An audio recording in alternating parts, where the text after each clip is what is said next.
to stand up again. Well, I think the starters are getting twitchy as well as the athletes now. This is the problem, isn't it? They've been put under the spotlight and they've been found wanting, really. And now the athletes are suffering, I think, from their jitters. Well, this new false start rule was introduced so that things would run more smoothly. It's created chaos here at the World Championships. That's exactly right, Don.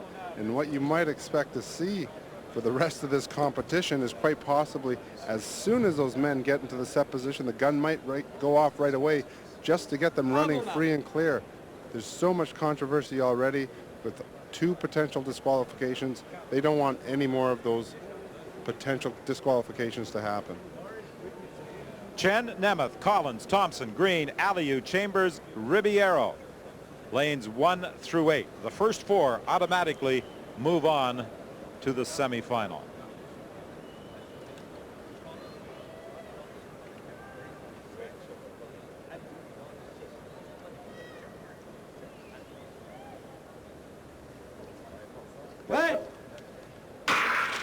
And this time they are away, much to the delight of the crowd. Greene gets a very good start on the inside. Here comes Kim Collins. On the outside, it's Chambers, Aliu, and these 4 are going to move on.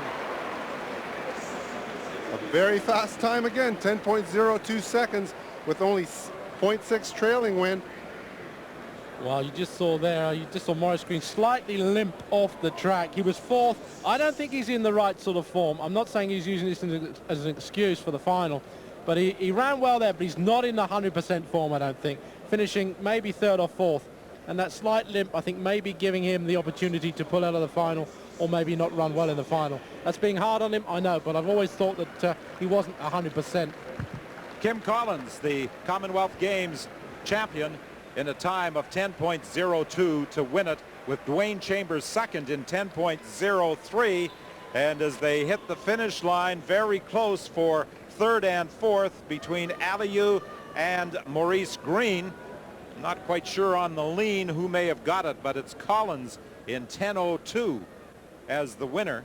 But Aliu and Maurice Greene will definitely move on. Well, the runners in Heat 2 are returning, and we'll find out what has transpired in the interim when we return to the Stade de France. It all started with what appeared to be a second false start. In quarterfinal number 2, Jon Drummond was given the red card. He refused to leave the track. He claimed he did not move. Asafa Powell of Jamaica was also given a red card. Drummond lay down on the track. He appealed to the crowd. Then he went back, shook hands with all of the other participants, seemed to be getting their support. Dapeng Lu, the IAAF vice president, conferred with the officials in the starting area. And now, after delaying the start of quarterfinal number 2, they have the runners back in the track, with the exception of Jon Drummond, who is over in the warm-up area. And it's a disconsolate Jon Drummond in your picture right now. And oh, does this smack of a potential lawsuit? Lane 5. Asafa Powell. Lane 5 empty as well. So both have been disqualified. Nick Macrozonaris, the Canadian, running in this quarterfinal. Ato Boldon also there. Boy, what confusion, what pressure on these athletes, because they had their warm-up complete earlier. They were prepared to run, then they had to wait 20 minutes during the delay on the track. The other quarterfinals went, now they're back, and they don't get away cleanly as they try and get set. And I think all the athletes now are just pleading with the crowd to keep the jeering down, for them to race. The crowd is obviously disappointed with the 2 disqualifications. But Ato Boldon has experienced something close to this, Don, in '96, having to wait through several false starts.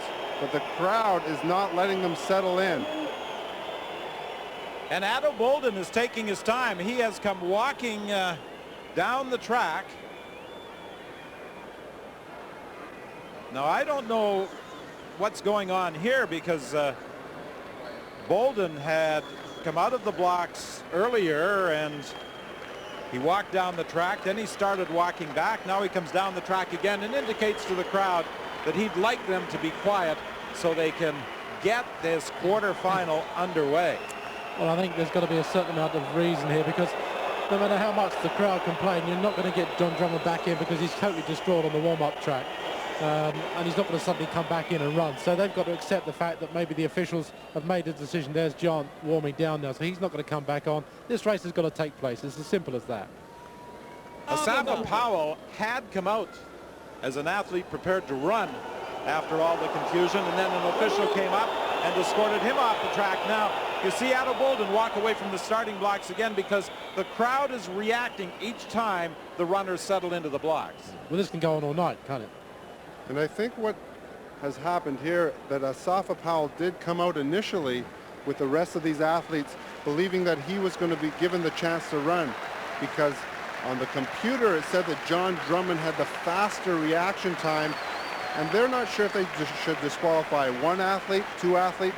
What would happen if all 8 athletes had a quick start in a final? No one would get to run. That's right. This rule really has to be set straight. There goes Boldon again, reacting to the crowd.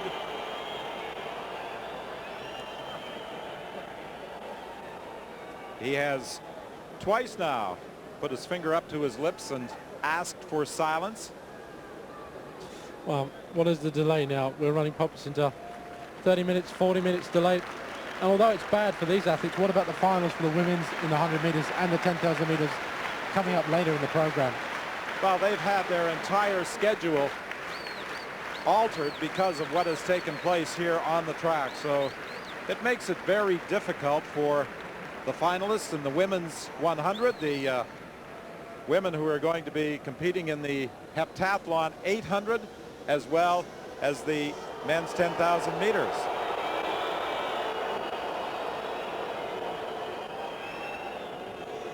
It's been 45 minutes since they were initially slated to fire the gun. Eunice Barber now, the heptathlete, pleading with the crowd to be quiet and let them get this race underway, because she is ready to run the final event of the heptathlon, the 800 meters. And they can't do that until they get this race out of the way, but the crowd is not going to be silent.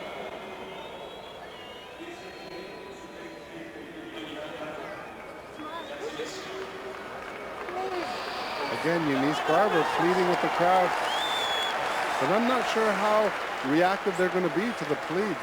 This is a very knowledgeable track crowd, and they know what a false start means. It means if someone gets an advantage, they should be disqualified, and no advantage was given.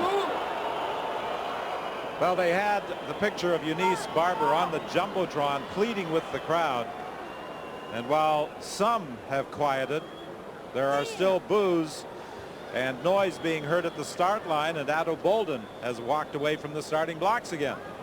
Well, I think it's now degenerated into a bit of a game, really, which is not what it should be. And I think that's what happens when decisions are not taken quick enough or strong enough. Unfortunately, these athletes are suffering, and every other athlete in this program tonight is now suffering. But it's like, now, do the crowd give in? You know, that's the way they're treating it, and they're not going to give in.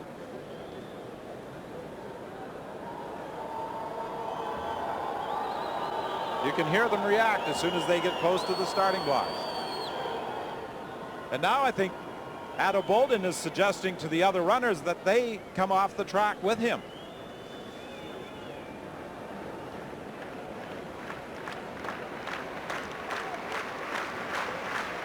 Well, it has a cascading effect on the balance of the program, to be sure.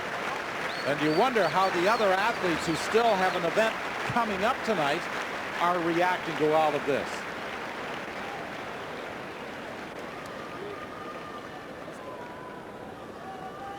Well, moments ago over on the warm-up track, Maurice Greene, a very vocal opponent of the new false start rule when it was introduced, gives a hug to Jon Drummond.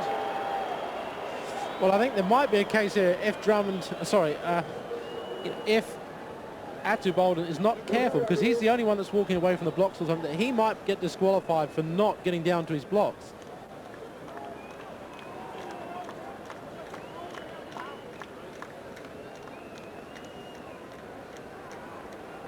I'm not sure.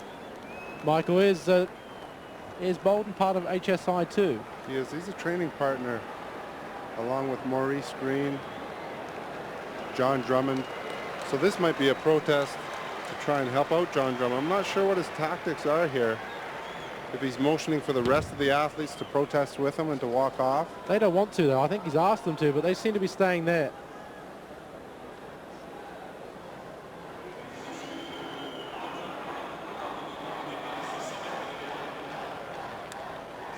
Well, for an event that takes 10 seconds, this is certainly taking a long time.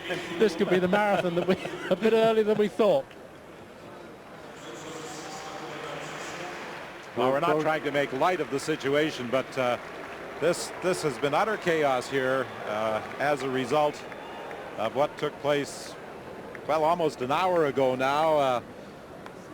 Well, I don't know. I grew up with the principle that the athletics and the sport was run for the athletes, but I think tonight we've seen something different. You know, this is the technical and the official side really taking over.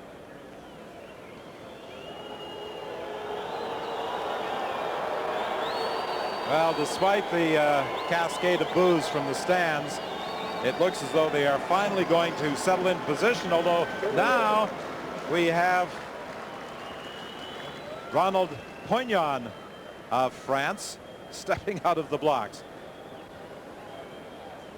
Nick Macrozonaris, the Canadian, anxiously waiting to see what is going to transpire here.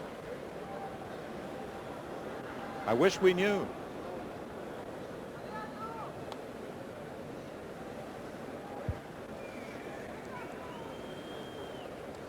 Well, Linford Christie in '96, as we mentioned earlier, had to be escorted from the start line after 2 false starts.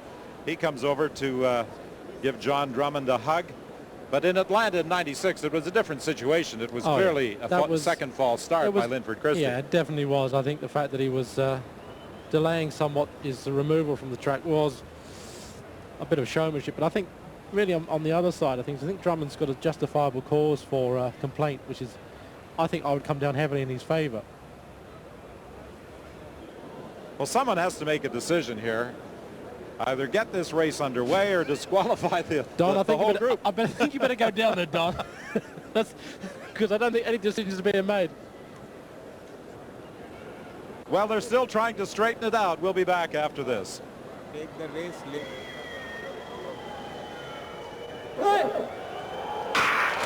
And they're away quickly. Ato Boldon gets a very good start. Nick Macrozonaris is moving well. The first 4 automatically move on as they race up to the finish line. Nick Macrozonaris trying to get there. He may have got there to qualify for the semifinal.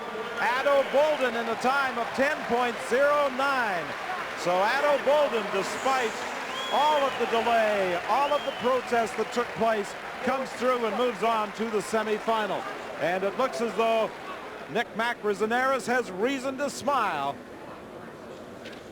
And Ato Boldon, after all of that, Don, it seems that he used that for motivation. He came up with a seasonal best. He has not been running very well all season long, but he was well in command in that race. And Nicolas Macrozonaris also, this is a big test for him. He has to keep his composure and come through.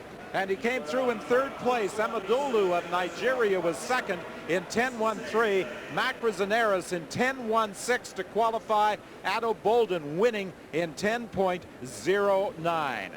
But the big story of this second quarterfinal, the disqualification of Jon Drummond and Asafa Powell. Ron? Don, thanks a lot. Nick, congratulations. We're all a little stunned by what we just saw, and I can't imagine what was going through your head. So take us through everything, and congrats, as I say again, on moving through. Thank you very much. First, I came here to qualify for the semifinals, and I wanted to do a progression from 2 years ago to the World Championships. I made it to the semifinals. It's great. Now, everybody wants to know what happened. There's a new rule in the IAF that one false start, and everybody's charged after that. Out of what I saw, the Jamaican, from the screen, I saw a false start clearly. Unfortunately for Drummond, I didn't see him. He flinched, but he didn't. He did it unintentionally. You know, he didn't really want to. Well, explain to me, Nick, that's definitely the question, because obviously they both were under the 1/10 of a second reaction time. They seem to be really emphasizing these starters. You have to have both feet on the block the entire time. Or what have you been told by the starters to combat the fear of getting caught like those two runners? Those starters don't tell you what to do. You have to be patient. You have to. You know what I believe? So did you ever go to the gym and you're half asleep and then you twitch? You don't have control over that. And of course, when you're nervous, sometimes you twitch. Sometimes it happened to me plenty of times. Like at the World Indoor Championships a couple of years ago, I didn't do it. I didn't want to steal a starter, you know, but it registered as a false start when you did it? Of course, of course. And imagine for a guy that's training for 4 years in a row to go to the Olympics next year, and all of a sudden, in his first round, he gets slapped like that. That's pretty sad, you know? Well, you can see by the crowd reaction, and if the IAAF has any clue, they'll react to that. I mean, it just seems to be a unanimous among sprinters that the rule's terrible. Do you agree with that? Terrible. But did you see me plead the people to stop? Well, it was almost like they weren't going to, until you guys lined up, they weren't going to give you a break. It became personal with Ato, who obviously, did you talk to him at all about, was he saying as a sign of solidarity, let's all leave the track and support Jon? No way. I'm here to train and I'm here to run. Good man. I told him, I go, guys, go for appeal, get the race going, because Reebok, like I said before, they have custom shoes. I like them tight, and the circulation of my feet stopped. So they're numb now, eh? Well, you have a good night to get them full-blooded and ready for semifinal again. Congratulations. Thanks a lot. Thank you. There's Nick Macrozonaris. What a run. 100 times per second. So after having the right wind and the great start, Montgomery beat Greene's world record by 1 hummingbird wing flap. That gives you a sense of just how fine the line really is. To set the scene on tonight, especially looking ahead to the sprint, let's go up to the booth and, well, actually just to the side of the booth where fans are joining them now. Don Whitman, Michael Smith, and Steve Ovett. Don? We're on the feature of today's program, the men's 100-meter final. Steve Ovett, I'm going to put you on the spot. Tim Montgomery, the world record holder, Maurice Greene, the defending world champion, will either be first to the finish line today. Well, I'd rule out Maurice Greene straight away. I'm putting myself on the line here a bit, but Maurice did the big leg clutching in the quarterfinals, and I think we're going to see a bit more of that in the semi-finals, and maybe even going out of the final completely. Tim Montgomery's coming into great shape. Yeah, you've got to give Tim a chance. He's the world record holder. This is his track where he did it. But my outside shot is the young Darrell Brown from Trinidad. Yeah, that's an outside one, but I'm going to go for it because he's a good kid. He looked great when qualifying for the semi-finals, and I don't know, I just want to give the kid a chance. 10:01 in the semifinals, and if he wins the gold, he would be the youngest to ever do so in a major competition. There's no Maurice Greene in the final. Don, that's 2 days in a row. Steve Ovett's poo-pooed the idea of Maurice Greene winning. I know I've picked him in our pool at 9.81. Looks a little inconceivable, although he went through the mixed zone yesterday signaling to the fans 4, which means he wants to win that 4th world championship because Carl Lewis ties him with 3, the first 3 world championship 100-meter crowns. And Darrell Brown, your man, Steve, unquestionably, he's the talk of town right now as this changing of the guard continues. His 10:01 yesterday, eclipsing the previous world junior record of 10:06 set by Dwain Chambers.